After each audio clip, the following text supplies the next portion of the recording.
immunosuppressive therapy, Professor Quan? So I trust that my message together with Dr. Gupta is similar, but it's important enough, so we should be able to hear, and hopefully by then we will be able to do this aspect here. Certainly when we set our principle to manage our patient, there's a number of goals that we want to do. We want to preserve vision, risk-benefit ratio, and we use step-ladder approach. So those are some of the aspects that when we manage our patient with uveitis, we aim for the best with that goal. At the same time, the philosophy behind all of this is that we want to have remission. That's the key word. Remission is our mission here. We want to put in remission, but whatever is take, however, we want it to be steroid-free, and that is the concern. So the question is, truly, are we able to get it to steroid-free, or people actually following this rule? Unfortunately, the answer is no. This is a study that we done about 6 years ago, and then unfortunately it showed that there's still quite an improper use of systemic corticosteroid. There was a study that we conducted across the United States looking at colleagues, both rheumatology and ophthalmologists who follow patient and treat patient with uveitis, and we found an astonishing level. The mean initial dose was 44 milligram daily, but then the maintenance dose is about 34 milligram daily, which, as you just heard from Dr. Gupta, is significantly higher.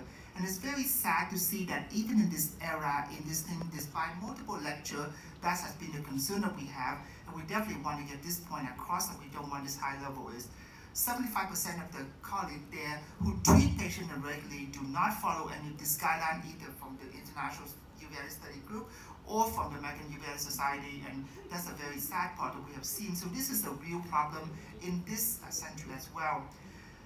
How do we go back to this issue of immunomodulatory therapy? This is one of the aspects that we have learned, and throughout history, certainly the Spaniards gain credit for that. They were the first one to ever start a patient on IMT. That was in 1952. Subsequently, a number of manuscripts come out from America to show the use of that aspect from there. And as some of the aspects from there, the IUSG has clearly indicated that there's certain absolute indication, as you have heard. For example, this is a patient that really has rheumatoid arthritis. Alone by itself does not necessarily indicate IMT. However, if you have rheumatoid arthritis, at the same time you have, in this case, necrotizing scleritis in this aspect from here, then what should be the treatment here? The treatment in here, by definition, by the rule procedure, should be an alkylating agent plus corticosteroid.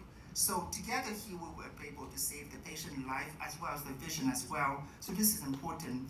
The IUCG also have other indication that's related here. So for cases which have relative indication, that will be JLA, that will be retinal vascular intermediate uveitis and chronic uveitis here.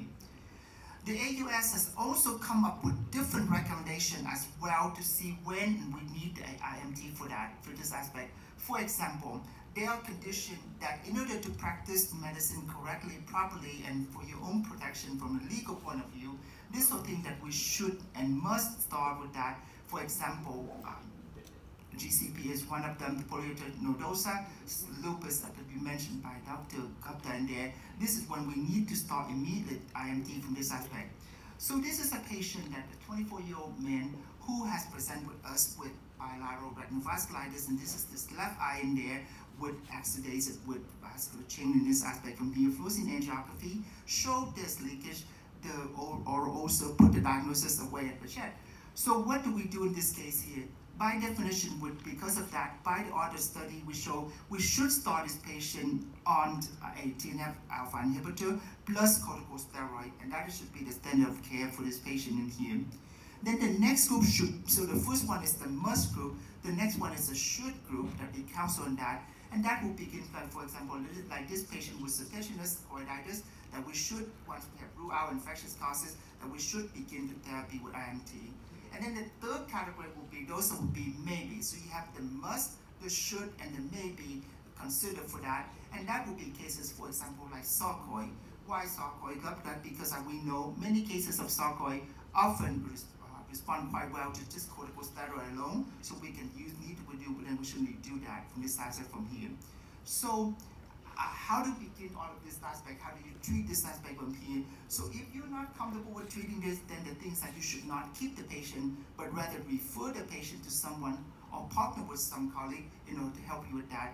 Document and informed consent, so we know that you have explained clearly to the patient what to do, and you educate the patient as well. And you should not frighten the patient that you're going to poison them. And you know that was my top misunderstanding of when we treat patient with uveitis. You shouldn't frighten the patient from this aspect from this dangerous drug here. How to choose this? Professor Gupta just mentioned there's a number of situations where you should go right away to the alkylating agent, and that will include cases of Wagner and polyarteritis nodosa, on cases of lupus and relapsing polychondritis with scleritis there, when you need to go right away in that. In this case, do you consider oral or you use an intravenous, for example, steroid supplement? And the answer would be you should consider intravenous here because they're usually faster and they deliver the message for you. What about combination? So that's a very good point. As you know, many cases of tumor and malignancy, rarely we ever treat with one agent. So why should we only treat the eye inflammatory condition with this agent? So we should use combination therapy as well.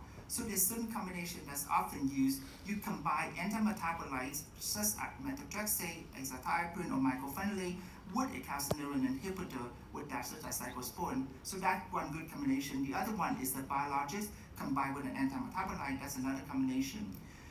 Methotrexate is certainly the oldest, the cheapest, and been around for a long time, very convenient, once weekly dosing, but we heard there's certain type of patient we cannot use for that. In addition, we also have to limit what methotrexate can do.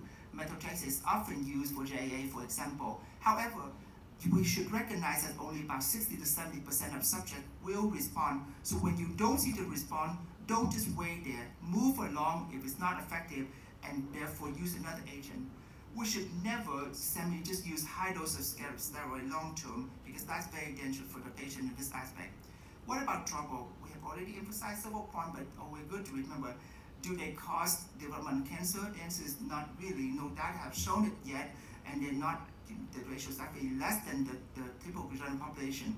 What about sterility? Certain drugs, yes, but certain drugs, no. For example, the antimetabolite and the calcineurin inhibitor, they do not associate with sterility. On the other hand, alkylating agents do, and as Professor Gupta mentioned, we should definitely mention to that and avoid that situation.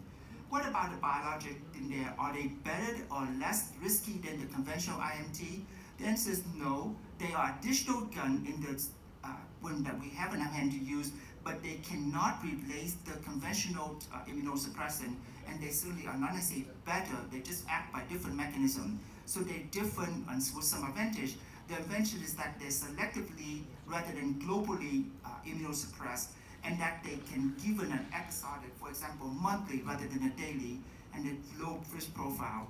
So this is a case that we have managed in the last few years. This is a 33-year-old man who presented with painless loss of vision. And you can see here there's significant vasculitis as shown this aspect, and this patient has diabetes. So when you consider this situation, you consider this is a gentleman with diabetes, so we cannot use high dose of corticosteroid here. What should we do here? So in this particular case, how should we treat this patient? In this one, we actually treat him with tocilizumab, the dose of 8 milligrams per kilogram here in this aspect, and as you can see, 6 months into the process, he did quite well with this aspect from there. So depending situation, but certainly the biologic can play a role with that. The disadvantage is obviously the cost is quite expensive, and certainly not acute for this. So the last few minutes, I just want to understand the concept. In general, all of us agree that we cannot, quote unquote, cure uveitis. We can put into remission, but with that type in mind, we can understand how we can put it into a situation. The immune system has the capacity to retrain and relearn, and also to be reset for this aspect from there. So if we can induce remission, we want to set the goal that there will be no uveitis off of our steroid. That will be a steroid-free remission, and in our work, that could be also considered as a way of curing the disease. And finally, how long you treat this? And when I do this, I usually try to treat them with a goal of 1.5 to 2 years, so that the patient will be in complete remission, and then from there can taper off from that. And then finally, the goal is to have freedom from recurrent inflammation. That's the key word, so that we can avoid the problem.